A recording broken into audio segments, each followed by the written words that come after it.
નમસ્કાર. આજે હું એક કોન્સેપ્ટ સાથે તમારી સમક્ષ આવ્યો છું કે નશામુક્ત અભિયાન એ વર્ષોથી ચાલી રહ્યું છે. આની અંદર કેટલો બદલાવ આવ્યો, એની અંદર શું છે એવું જે લોકો નશા તરફ દોડી રહ્યા છે. તો કોઈએ સાચું જ કહ્યું છે કે નશો માત્ર દારૂનો જ હોતો નથી. નશો સત્તાનો પણ હોય છે, પ્રસિદ્ધિનો પણ હોય છે અને સંપત્તિનો પણ હોય છે. એમ નશા અલગ અલગ પ્રકારના જોવા મળે છે.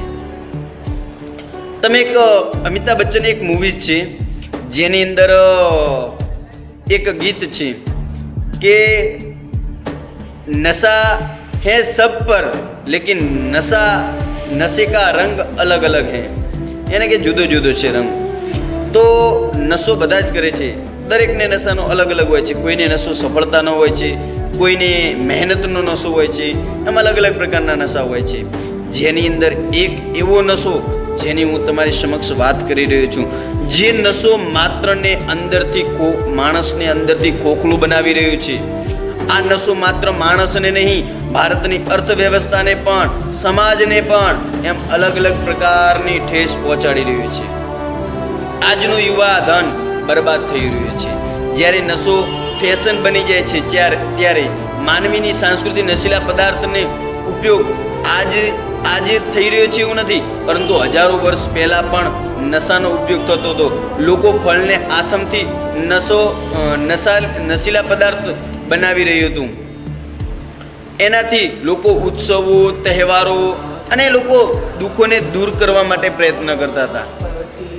આજે આ જ નશો આધુનિક યુગની અંદર કૃત્રિમ સિન્થેટિક દવાનો ઉપયોગ કરી અને નશો કરી રહ્યા છે, જ્યાં નશીલા પદાર્થને સરળતાથી ઉપલબ્ધ થઈ રહ્યો છે. એક સમય હતો જ્યારે નશો ધીમે ધીમે આદત બનતો હતો, પરંતુ આજે આ જ નશો એક ટ્રેન્ડ બની ગયો છે.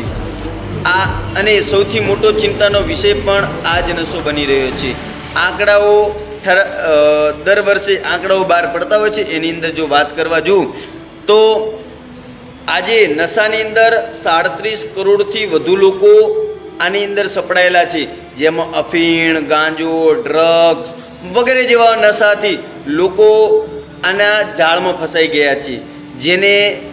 અને જો તંબાકુની વાત કરવા જોઈએ તો કંઈક અલગ જ છે. એના આંકડા તો 50 કરોડથી પણ વધારે લોકો આના નશાનું સેવન કરી રહ્યા છે. આ એક ચિંતાનો વિષય બની ગયો છે. અને જો તેનાથી પણ એક અલગ જ પ્રકારનો 17 વર્ષથી ઓછી ઉંમરના બાળકો પણ નશો કરી રહ્યા છે, જેની અંદર પેટ્રોલ, ડીઝલ, કેરોસીન અને સોલ્વેન્ટ જેવા પદાર્થને સૂંઘી અને નશો કરી રહ્યા છે. આજના યુવાધન બરબાદ તરફ દોરી જાય છે. ભારતે વર્ષ 2047 સુધી નશામુક્ત અભિયાનનો સંકલ્પ કર્યો છે.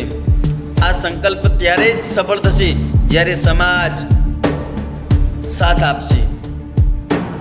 વિવિધ અભિયાનો, નશામુક્ત અભિયાન હોય કે પછી નહેરુ યુવા કેન્દ્ર હોય કે રાષ્ટ્રીય યુવા કોર તેમજ માય ભારત જેવી પહેલ દ્વારા વિવિધ 100 સપ્તાહનું આ અભિયાન માત્ર એક કાર્યાલય નથી, પરંતુ એક જન આંદોલન બનવાની ક્ષમતા ધરાવે છે.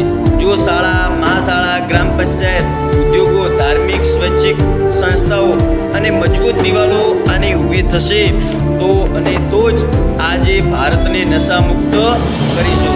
સૌથી મોટી જવાબદારી ઘરના ઉંમરેથી શરૂ થાય છે.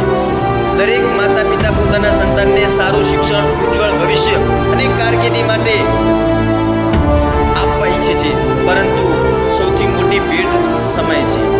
આજે અનેક પરિવારો, માતા પિતા પોતાના કામમાં એટલા બધા વ્યસ્ત રહે છે, જ્યારે બાળકને મોબાઈલથી મોટું થઈ રહ્યું છે. જો પરિવારનો સંવાદ ઘટ્યો, એકલાત વધી, તો બાળક નશા તરફ દોરી જાય છે. અને ખાલીપણાના લીધે બાળકો નશાથી જોડાય છે. નશો અચાનક શરૂ થતો નથી. સૌથી પહેલાં જિજ્ઞાસા થાય છે. જિજ્ઞાસા પછી તે પ્રયોગ કરે છે અને પ્રયોગ પછી નશાથી સપડાય છે. આ માત્ર એક દિવસમાં નશો થતો નથી, તે ધીરે ધીરે તે નશા તરફ દોરે છે. બાળકનું જીવનશૈલીમાં અચાનક પરિવર્તન આવવું, અભ્યાસમાં અચાનક પરિવર્તન આવવું, અને માંગણી, ચીડિયાપણું, પૈસાની માંગ, ગુપ્તનિયત માહિતી રાખવી, આ માત્ર ચેતવણીનો સંકેત જ છે ભાઈ. આ વખતે જો સંકલ્પ નશો પ્રહાર માત્ર સૂત્ર જ નહીં, રાષ્ટ્રની જવાબદારી બનાવી